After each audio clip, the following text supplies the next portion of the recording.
there's the gig with George Harrison was, of course, it was an amazing opportunity to be able to work with a Beatle, and George was always my favorite Beatle. Um, the music was very simple, and it was already done, so you learned the part, you played the part, and the part was D, G, A minor, It wasn't a challenging gig. And so it didn't really ask a lot of me personally. Um, so I don't know if it's the best example, once again, there was nothing creative. There was no creativity asked of me in that situation. There must have felt like a sense of achievement to be on stage with the Beatles.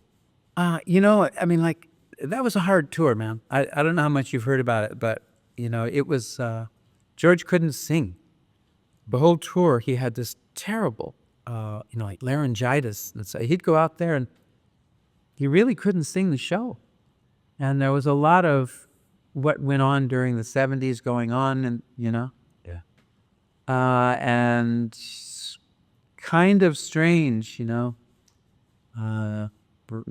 private plane, so we would be in these huge venues for hours, sound check, setup, all of that jazz. Sometimes 2 shows in one day. Wow. At the Cow Palace in San Francisco. I mean, these huge venues.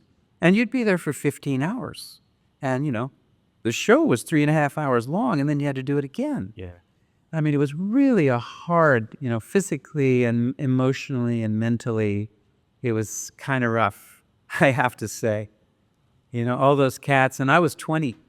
I had my 23rd birthday on that tour. Well, so I know these guys are older than me, and they're doing their own thing, and it was very hard for me, actually. I felt like a fish out of the water in that bunch, in that group of people. So it wasn't really fun. I hate to say it, but it's true. It wasn't really an enjoyable experience. George was very sweet to me, and he was cool, so that was nice. But it was something I really kind of had to get through.